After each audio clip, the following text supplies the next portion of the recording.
Hello, hello. This is Lydia, the lifestyle coach, and welcome to another live feed. We are ending eating disorders, you guys, ending them using nothing but your brain. And we are talking about binge eating and bulimia and overeating and food obsession and body hate and self-hate because of body hate, because of food obsession, because of binge eating. Oh man, they are all linked and they go together, and they can all be absolutely ended 100% permanently for the rest of your life. And we have seen it happen over and over, hundreds and hundreds and hundreds and hundreds of times. So it's so fun seeing you guys here for a super important topic today. Hello, hello, welcome on. So fun to see all of you guys joining now. All right, so we are going to jump into our topic today, and this is a great one. This is going to be a multiple part series based off of an awesome article. I love our clients come to us and they get free of their eating disorders. And then they step into this incredibly powerful energy of like, if I can do that, what else can I do? And they wake up to the lies that they've been told, and they wake up to all the things that don't work, and they get to step into what does work, and they get their courage and their ambition and their confidence back. And it's just a really cool thing. And part of that is that there's this fire that they carry around of like, they'll see an awesome article and they'll send it my way. Or they'll see like a horrible article that's just like making the whole problem in the world worse, and they'll send it my way. So it's really fun that we have such a wonderful community where we're all out there and making a difference. And it's like, once you see it, you don't unsee it. It's like, oh, okay, like now that I'm awake to the lies that I've been told, I can tell when people are lying to me. Like I can tell like, oh, this is bilge. So it's really a beautiful thing. So thank you so much. You know who you are. Our wonderful grad that sent me this article.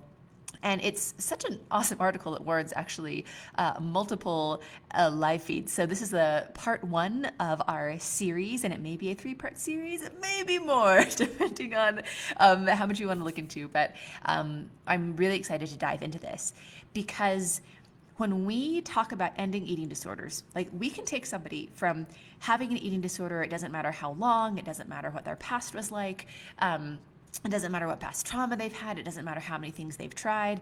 The thing is that people have this idea of like, I've tried so much and nothing's worked, so I must be broken. And then when they come to us and they finally do what works, they're like, oh, I was never broken the whole time. I just did things that actually made the problem worse. And now that I'm doing something that makes the problem better and ends the problem, then, oh, I'm not broken and I can be free of this, right? So like, doesn't matter how long it's been, people come to us with an eating disorder, whether it's bulimia, 14 times purging a day, whether it's, overeating in the evenings, whether it's like not doing anything with food that they're unhappy with, but just like obsessing about food or body all the time. And we take them from that point, and then we show them how to end it at a core level, at a habit of thought level, with what we call a neurological interrupt system. And it is simple, and they put it into their day-to-day life, and then they don't have the urges to binge or overeat anymore. Hooray. So that part is awesome, right? Going from having an eating disorder to not having an eating disorder. But then you've got to ask yourself, oh, why do so many people struggle with food? Why do so many people struggle with body image? Why do so many people struggle with yo-yo dieting? Why is it something that is so incredibly common that we just have it as part of our society of like, what diet are you doing now? How are you trying to lose weight? Oh, you gained it all back. I've done that too. Okay, well, what are we going to do again to try to lose it again? Over and over for a person's entire life. There are so many better things to do with life than yo-yo up and down.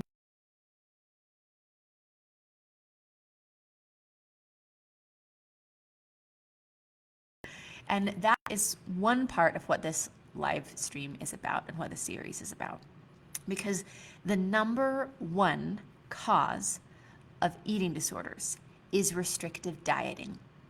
And the number one cause of restrictive dieting is the society that we live in, and how we treat people and think of people who are of different and varied sizes, and how much judgment and prejudice gets put on top of that. So what we are doing in our series is we're going to go boop, boop, boop, boop, boop. We're going to go upstream and really look at what is happening here. Because you know what? Like, We can pull people out of the river drowning all day long, and that is important. And the people who already have an eating disorder, like, let's get them free. We know exactly how to do that. But what's even more effective is when we make the societal changes so our culture isn't a factory that just produces people with eating disorders, especially women, and starts that from the time that they can walk. Like, it's so important. We can literally end eating disorders, and we will, and that is our mission. But we must do it by going upstream, because as many people as we are saving that are already drowning, like, that doesn't fix the problem. It fixes the problem for that one person and the generations after them, which is great. But we need to stop creating eating disorders, and that is so important. And the article that we're going to talk about today is really fantastic. So this is a Huffington Post article by Michael Hobbs. And thank you, Michael Hobbs. You wrote a really excellent, well thought out, conclusive, and helpful article. So you guys can go ahead and look it up. It's entitled "Everything You Know About Obesity is Wrong." We are going to break it down in sort of different veins of what the article is talking about here in our live feed. But then I'd encourage you guys to read the whole thing, because it's really well done and it has great information, and it's written from a perspective that is helpful. And as we review articles, a lot of times we'll talk about an article here on a live feed, and it'll be important to talk about it here because it's like, here's an article and they said some good things here, and then they went on to give the most horrible, useless, detrimental, incorrect advice ever. And this is why it's wrong, and this is what you actually do to end the problem. And what was so refreshing about this article is that there wasn't that. There wasn't like, oh, this stuff is good and this stuff is like really useless or like really damaging. It was just good all the way through. And I think that one part of it is that our world is waking up more and more to the reality that, I mean, science has shown for a really long time, but I just think as a society, we're finally, like, barely, but keep going, coming around to just how insane our attitudes are about people with bodies of varied sizes, and, you know, our judgments, and like, just society has really awful ideas around people who we consider fat or obese or overweight, or all of those titles that we tend to, you know, in our society use. So people wake up to that a bit, but then when it comes to what to do about it, like, okay, so this is what's wrong with our society, and what we need to do about it is bop, bop, bop. A lot of times people will go into what to do about food or what to do about body, and it'll actually be recycled back into the same problem. So this article did a really good job, because it didn't go into like, and here's what you need to do about food, because most people get that wrong. That's one reason why this problem is perpetuated. But it actually went into like, okay, here is what we do about body acceptance and moving forward and changing society, which was really great. So thank you, Michael Hobbs, awesome. And thank you, our wonderful grad, for sending this article. Okay, so what we're going to talk about here in the part one of our series is what happens in our society when we have certain attitudes about fat people, or whatever label that you want to put as a descriptor. And the article talked really well about the emotional costs of our society and our attitudes toward fat people. Like, they talked about like the emotional costs are incalculable. So the author was talking about that. They say, I've never written a story where so many of my sources cried during interviews, where they double and triple checked that I would not reveal their names, where they shook with anger describing their interactions with doctors and strangers and their own families. Like, this issue with how we feel about and hate and don't accept and think that they must change, like the attitudes that we have about our bodies, is so emotionally detrimental. Like, it takes up, and this is me talking now about the article, it takes up so much mental and emotional energy, and it is a lifetime of this feeling. And you don't even need to be considered by the societal standard fat or obese or overweight. Like, a person who just hates their body, and they could even have society look at them and be like, you are thin. Like that feeling of I need to change, even if other people are saying that you're thin. Like there are people who would be considered thin by society that are still suffering in a lot of the same ways internally because they hate their bodies and they feel like their bodies have to change. And there are incredible emotional consequences. And they had some really good stats in this article. So the article goes on to say that 45% of adults say they're preoccupied with their weight, some or all of the time, and that is raising. So it's an 11-point raise since 1990. And then this is really heartbreaking, you guys. The article cites that nearly half of 3 to 6-year-old girls say they worry about being fat. 3 years old. Think of what a 3-year-old knows and has learned. They've only had 3 years of life and they're already worried about being fat. The majority of them are. Now, that is the majority of the girls from 3 to 6 years old. And then think about like 45% of adults say this, right? They're preoccupied. But think of how much shame is linked to weight. And we have these societal judgments of what weight means. So extra fat means either laziness, or it means a lack of willpower, or it means a brokenness. Like there's all sorts of awful negative things associated with just having a varied or like a body size that is outside of what our society says is acceptable.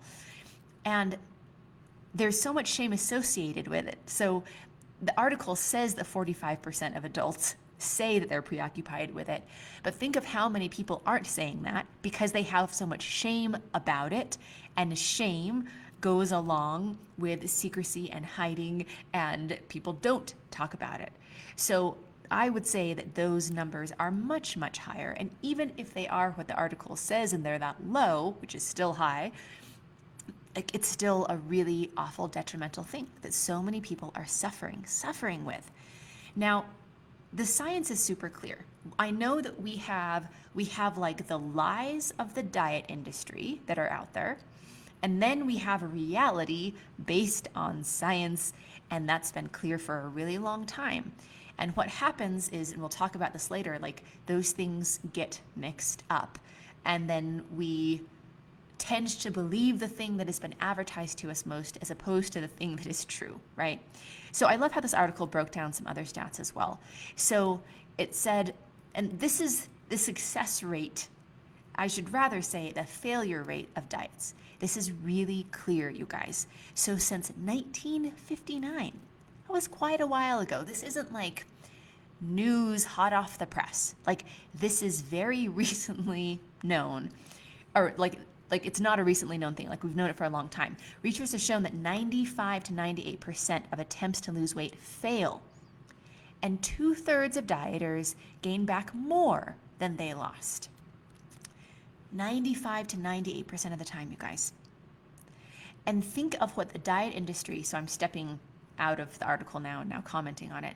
Think of how the diet industry just keeps on with a $66 billion budget, like keeps on advertising and sending the message of like, oh, but this will work, but this will work, but this is different. Like this isn't a diet. This is like a lifestyle change. Or like, think of the amount of brainwashing and propaganda and advertising dollars have to go into having someone do something over and over and over again that has a 98% failure rate, that it gets worse every single time and they keep on going back to it. Like that is the energy that has to go into the diet industry.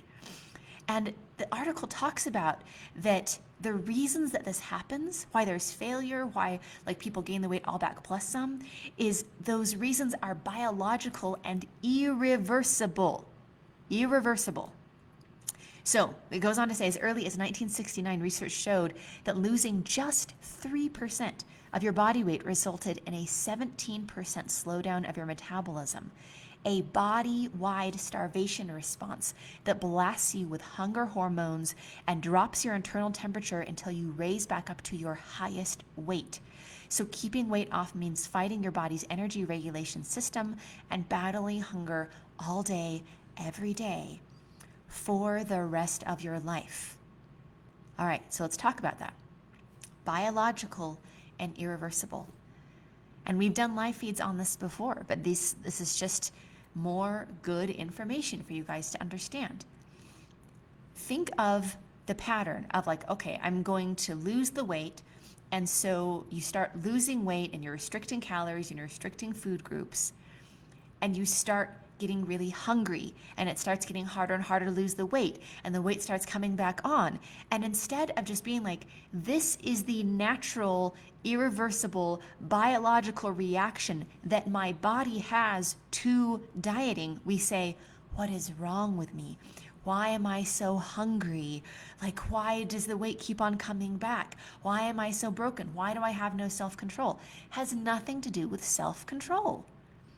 You put your hand on a hot stove, you get burned. You diet, you gain the weight back plus some, and your metabolism slows down. You have irreversible metabolic damage. Like, that is what happens. It is a clear choice and a consequence. And it doesn't matter how many times the diet industry says that you are a special snowflake and it's going to work for you this time because you have an app this time. It's not going to work because that is not how our human bodies are. We cannot reprogram the biology that for many, many, many generations of people has been wired to keep us from starving. You try to starve yourself / diet, you start losing body mass, your body freaks out. You are teaching your body to gain weight when you try to lose weight. I'll say it again. You are teaching your body to gain weight when you try to lose weight. And then we have this idea that, oh, but what about the health, the health, the health? Let's just once and for all, and the article cites some really good stats on this as well. Body size and weight is not an indicator of health. People of every weight and size and shape are healthy. People of every weight and size and shape are unhealthy. And it's not even bigger proportions or more of a chance. Like, the article really breaks down of just like, here are the people that are in like the what's considered unacceptable, like BMI, and this percentage of them are healthy and this percentage of them are unhealthy in general. And then these are the people that are low on the BMI that society says, good job, you are healthy. And it's the same. If you are a human being, it does not matter your size connected with your health. There are indicators of health like daily habits. So if somebody who is 300 pounds eats a lot of vegetables, they're going to be healthier. If somebody who is 100 pounds eats a lot of vegetables, like they tend to be healthy or get activity or stay hydrated or get good sleep. Like, we know what healthy habits are. And no, they are not dieting. I'm not talking about eating vegetables and only eating vegetables and never eating carbohydrates and trying to only eat the low carbohydrate vegetables, and like, that's not it. I'm talking about like the daily common sense that we need to examine as well, because a lot of common sense in our society is just diet industry propaganda. But like the true healthy habits, that is an indicator of health. So let's look at this. We talked about in the article how dieting is not only ineffective, it is damaging. We talked about, like, the article clearly states that size is not an indicator of health.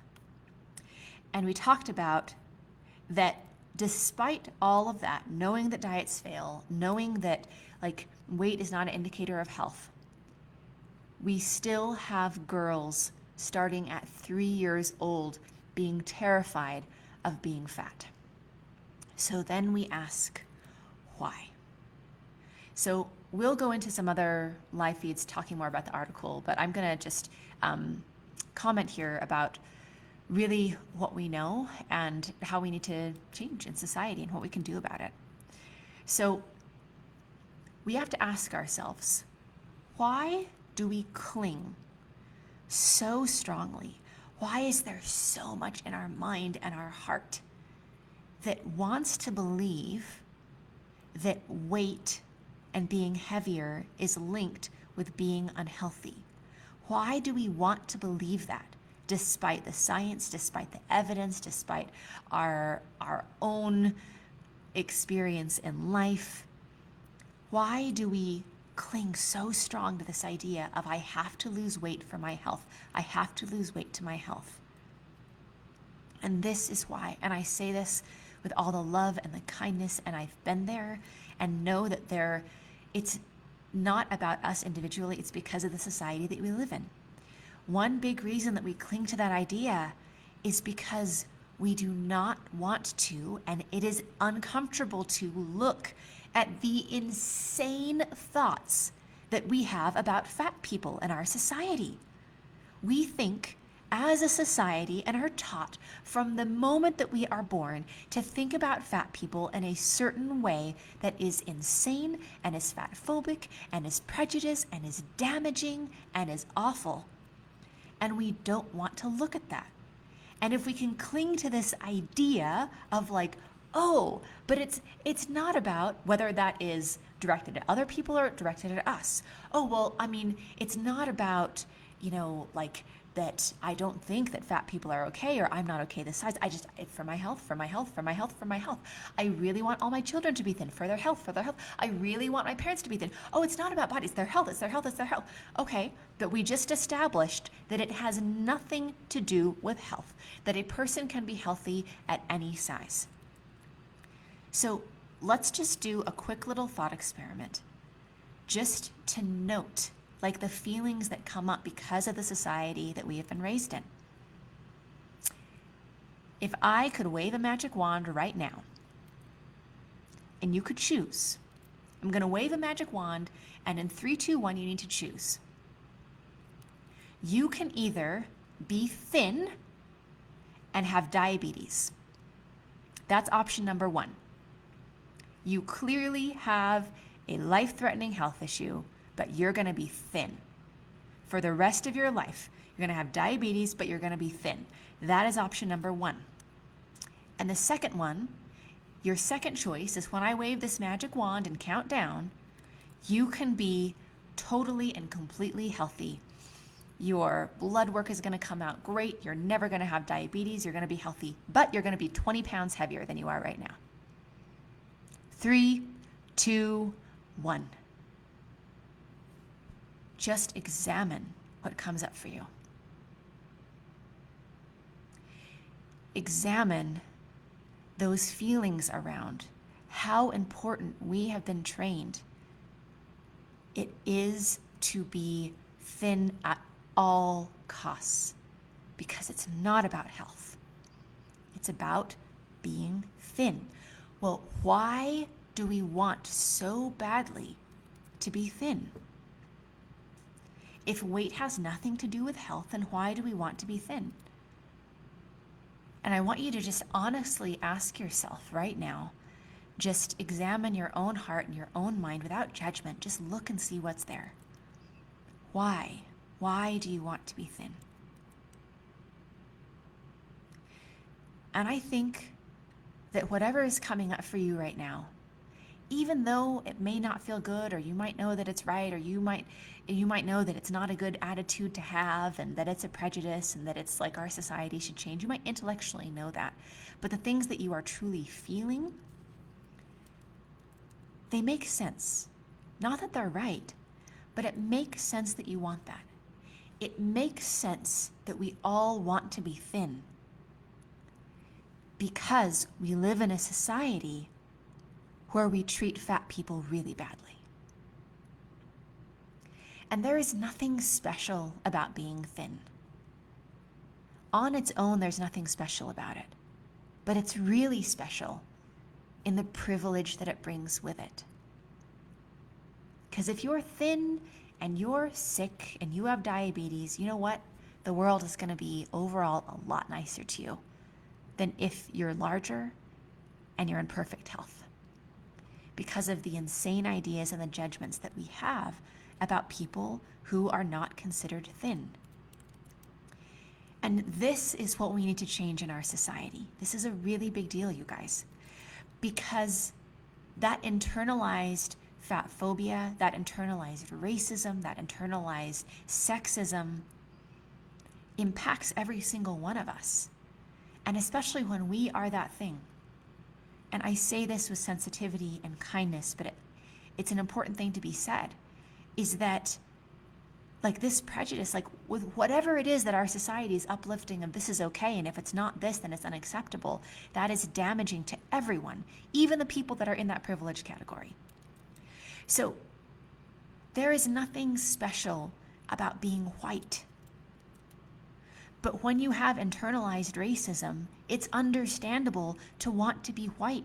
If you see and have experience with, and it's obvious that if you are white, you are treated better in our society. There is nothing special about being male. But if you, from the time that you are born, see that male and maleness is associated with all of these wonderful things, and being female is associated with all of these horrible things, it doesn't make sense as in like it's not okay and it's not right, but it's understandable to want to be male, to want to be white, to want to be thin, because those things are favored and privileged in our society. It is really hard to be anything that is outside of what society deems as acceptable. And we are making progress and we are making strides toward a better world, absolutely, and we still have a really long way to go.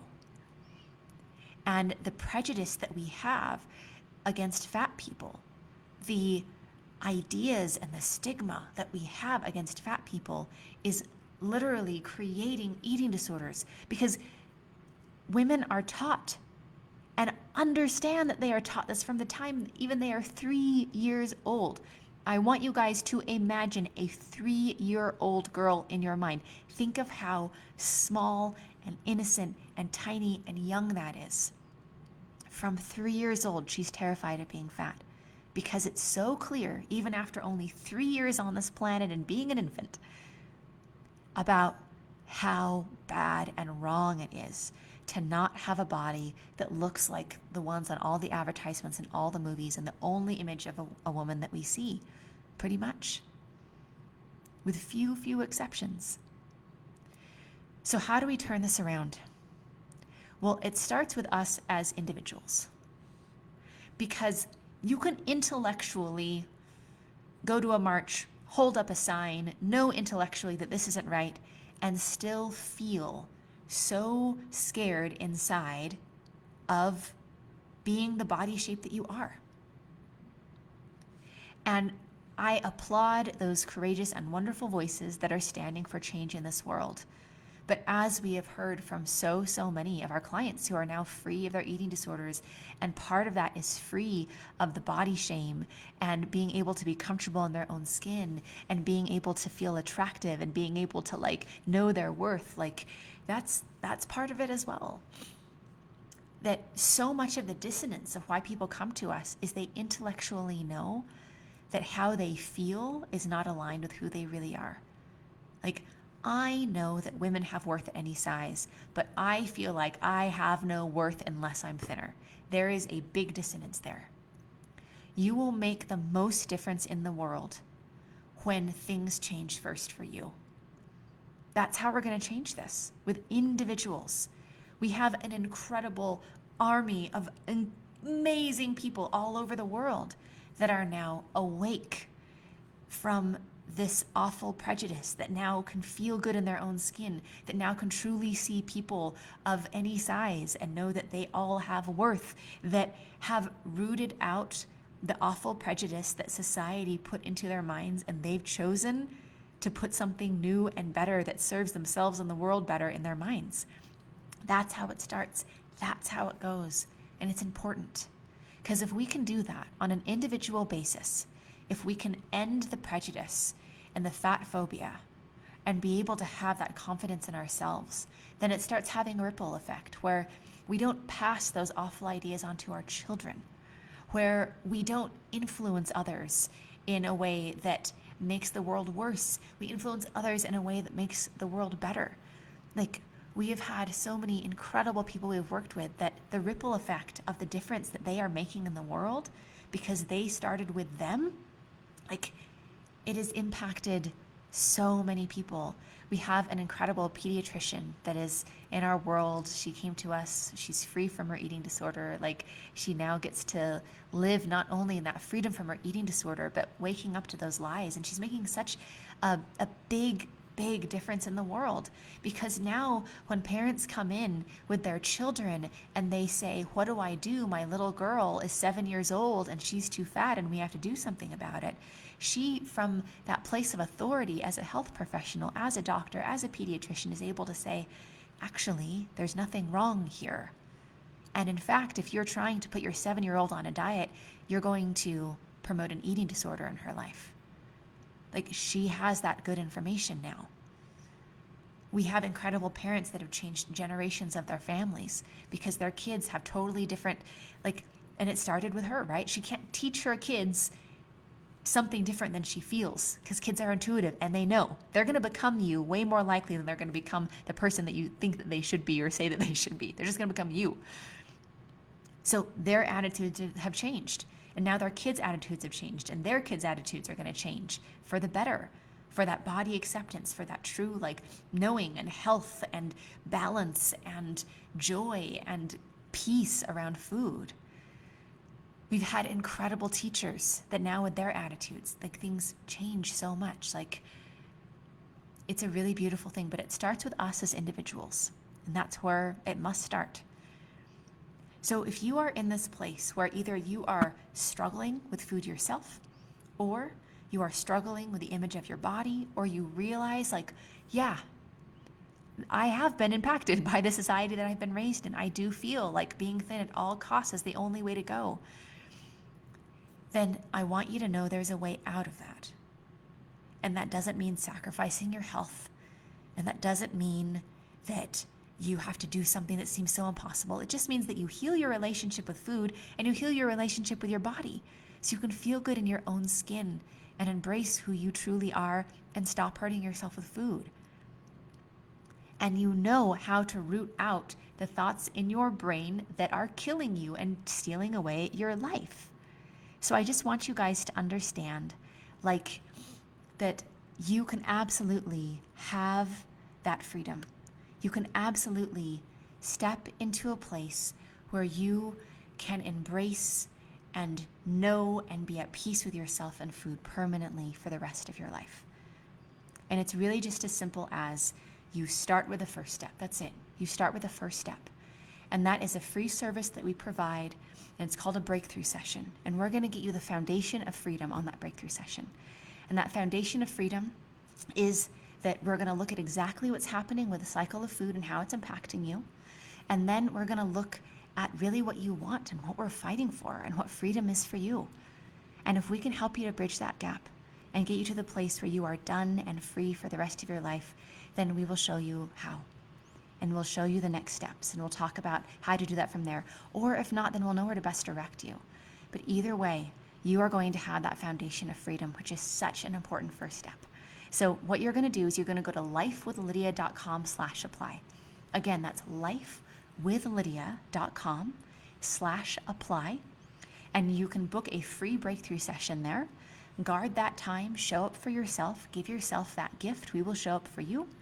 And what we're going to do from there is get you that foundation of freedom, and that will set you on a path to really permanently end this struggle, not just for you, but for all the people that you impact, for the generations that are impacted by you, and that's how we change the world. So again, that's lifewithlydia.com/apply, and this is Lydia, the Lifestyle Coach, signing off. Okay, bye guys. Mwah.